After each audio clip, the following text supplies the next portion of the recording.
Today I will tell you a scary story based on real events.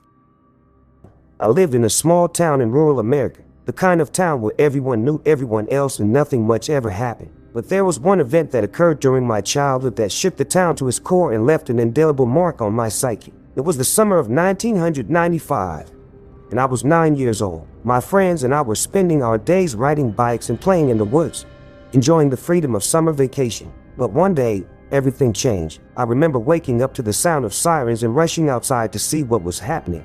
The entire town seemed to be gathered on the edge of the woods, staring in shock and horror at what lay before us. In the center of the clearing was a small cabin, its wooden walls charred and blackened. Smoke still rose from the roof, and the air was thick with the acrid smell of burnt wood. But it wasn't the fire that had everyone so transfixed. It was the bodies, 3 of them, lying in a twisted heap just outside the door of the cabin. They were burned beyond recognition, their flesh blackened and charred. Even at 9 years old, I knew that something terrible had happened. The police arrived soon after, and the town was abuzz with rumors and speculation. Who were the victims? Who could have done something like this, and why?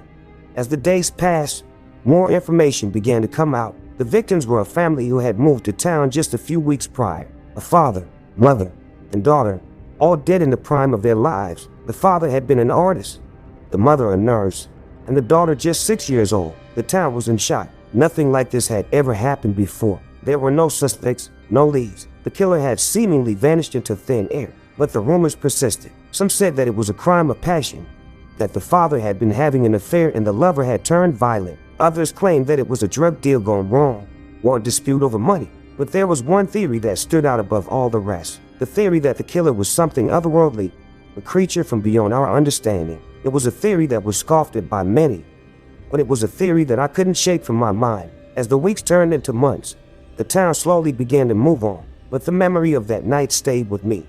I couldn't help but think about the family, about their final moments of terror and pain, and I couldn't help but wonder what had really happened in that cabin. It wasn't until years later, as an adult, that I finally got some answers. I was talking to an old friend from the town, and he told me a story that sent chills down my spine. According to him, there was a legend that had been passed down through generations in the town, a legend of a creature that lived in the woods, a creature that was said to be the embodiment of pure evil. It was called the Black Dog.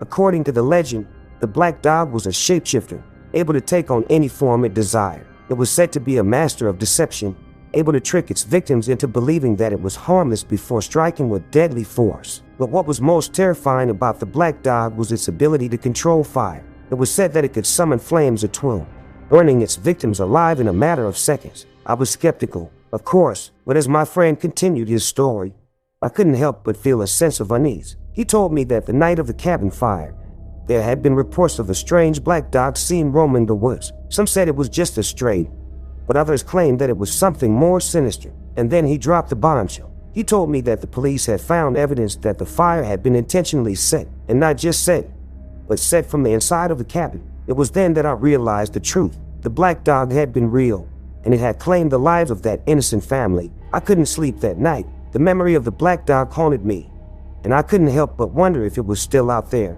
waiting in the darkness of the woods. Years went by, and I eventually moved away from that small town. But the memory of the black dog stayed with me, a constant reminder of the evil that can lurk in the shadows. And then, just a few years ago, I received a call from my friend in the town. He told me that there had been another fire, another cabin destroyed, and this time, there were no survivors. But what was most chilling about the call was what he said next. He told me that there had been reports of a strange black dog seen roaming the woods. The memory of the black dog came flooding back, and I knew then that it was still out there, still waiting in the darkness, and I knew that it would continue to claim innocent lives unless someone was brave enough to face it. But who would be willing to do that? Who would be willing to face a creature that was said to be the embodiment of pure evil? I don't know the answer to that question, but what I do know is that the legend of the black dog is real, and that it will continue to haunt me until the end of my days. As the years went by, I never forgot about the legend of the black dog, and even though I had moved on with my life and started a family of my own,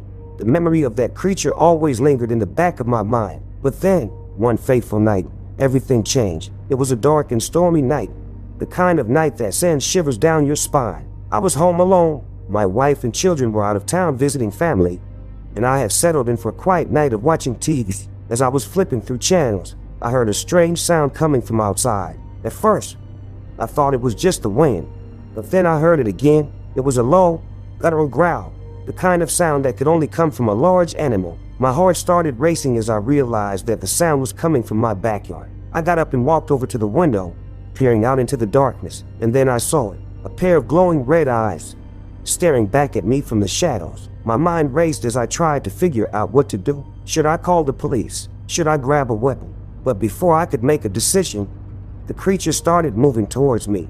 I could feel my heart pounding in my chest as I backed away from the window. And then, as the creature came into view, I realized that it was the black dog. It was even larger than I had imagined, with black fur that seemed to absorb the light around it. Its eyes glowed like hot coals, and its teeth gleamed in the darkness. For a moment, I froze, paralyzed by fear. But then I remembered the legend, the stories of how the black dog could be defeated. I knew what I had to do. I grabbed a nearby flashlight and ran out into the backyard. The black dog was waiting for me, its eyes fixed on mine as I approached. And then I did something that I had never done before. I stood my ground. I shone the flashlight into the creature's eyes, and as it recoiled from the light, I shouted out the words that I had heard so many times before. Black dog, go away. Never come back until Judgment Day.